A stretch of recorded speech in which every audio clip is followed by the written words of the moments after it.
శ్రీకృష్ణ పరమాత్మనే నమః.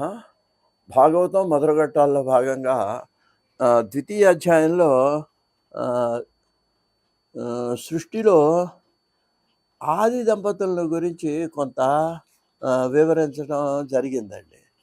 ఎందుకంటే అందులో చాలామందికి అనుమానం రావచ్చండి.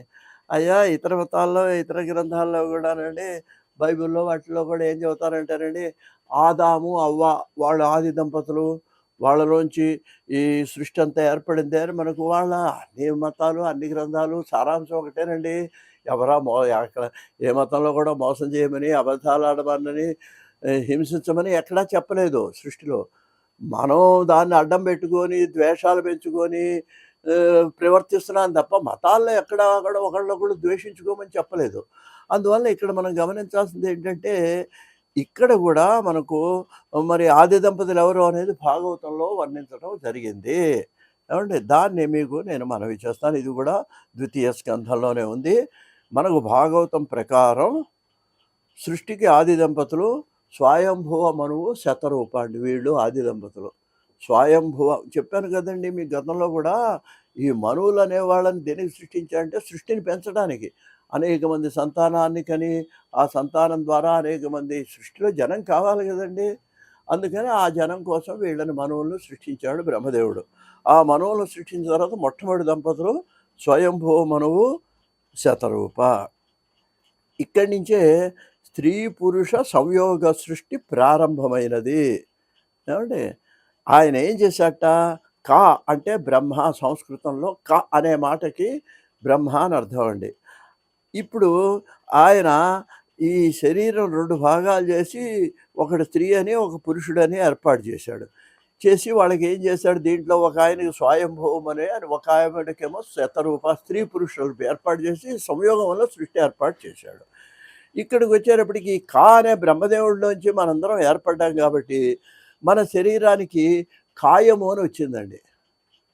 మనకు చాలామంది తెలుసు శరీరానికి దేహం అని పేరు ఉందండి. అది ఎందుకని వచ్చిందో తెలుసా అండి? దహ్యతీతి దేహ అని. అంటే ఏంటి, ఎవరైనా ఎప్పటికైనా ఇది దహించబడేది, కాల్చబడేది. ఈ అర్థం తెలిస్తే మనం కొన్ని చెడ్డ పనులు చేయడం మానేస్తామండి. ఈ విధంగా ఉన్నటువంటి స్థితిలో వీళ్ళకి మరి ఉత్తానపాదుడు, ప్రియంవరతుడు, ఉత్తానపాదుడు అనేటువంటి 2 పిల్లలు, మగపిల్లలు. ఆకూతి, దేవహూతి, ప్రసూతి అనే 2 ఆడపిల్లలు. మొత్తం 5 పిల్లలు కలిగారండి ఈ దంపతులకు. ఇక్కడ మనకు ఒక అనుమానం రావాలండి. ఏమిటంటే, అయ్యా బాగానే ఉంది. ఇప్పుడు అక్కడ ఆదాము, అవ్వ ఉన్నారు. వాళ్ళకు పుట్టిన పిల్లలు మళ్ళీ ఎవరిని పెళ్లి చేసుకున్నారు? ఇక్కడ ఇది పెద్ద ప్రశ్న అండి. దానికి సమాధానం కొన్ని పుస్తకాల్లో లేదు, కొన్నిట్లో లేదండి. కానీ మన భాగవతంలో సమాధానం ఉంది. ఎలా ఉంది సమాధానం అన్నట్లయితే, ఈ ఆకూతి అనేటువంటి కూతురికండి మరి ఈ 5గురేగా, ఈ 5గురిలో మళ్ళీ సంతానం ఎలా జరిగింది సృష్టి అంటే, అక్కడ దానికి ఏం చెప్పాడంటే, ఈ ఆకూతి అనేవాడిని బ్రహ్మ యొక్క ముఖంలోంచి పుట్టినటువంటి రుచి ప్రజాపతి. ప్రజాపతులు అనేవాళ్ళు కూడా ఉన్నారు. వాళ్ళు సంతానం బ్రహ్మ సృష్టి. బ్రహ్మ యొక్క ముఖంలోంచి పుట్టిన రుచి అనే ఆయనతో ఇచ్చి పెళ్లి చేశాటండి. దేవహూతి అనేటువంటి ఆవిడ్ని కర్దమ ప్రజాపతికి ఇచ్చారట. ఆయన ఎవరు అంటే బ్రహ్మ యొక్క ఛాయ, నీడలోంచి పుట్టినవాడు. మూడో ఆవిడ ప్రసూతి. ఈవిడ్ని దక్ష ప్రజాపతి. ఈయన బ్రహ్మ యొక్క బొటన వేలులోంచి పుట్టా. అంటే ఏంటనమాట, ఈయన సంతానాన్ని వివాహం చేసుకోలే.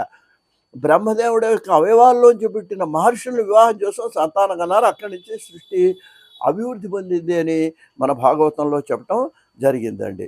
ఇక అక్కడి నుంచి ప్రసూతి, దక్ష ప్రజాపతి పిల్లలబ్బో చాలామంది. కొన్ని భాగవతంలో కొన్ని చోట్ల 16 మందని, కొన్ని చోట్ల 108 మందని, ఇట్లా ఎంతో సంతానాన్ని అభివృద్ధి చేయడం. దక్షుడి సంతతి చాలా ప్రసిద్ధమైనటువంటి సంతతి అండి. ఈ చంద్రుడికి ఇచ్చినటువంటి ఈ నక్షత్రాలు ఇవన్నీ కూడా దక్షుడి యొక్క సంతానంగానే మనకు పురాణాల్లో చెప్తూ ఉంటారు. ఈ విధంగా సృష్టి ప్రారంభమై అభివృద్ధి చెందింది అని మనకు భాగవతం ద్వితీయ స్కంధంలో వివరించడం జరిగింది. స్వస్తి.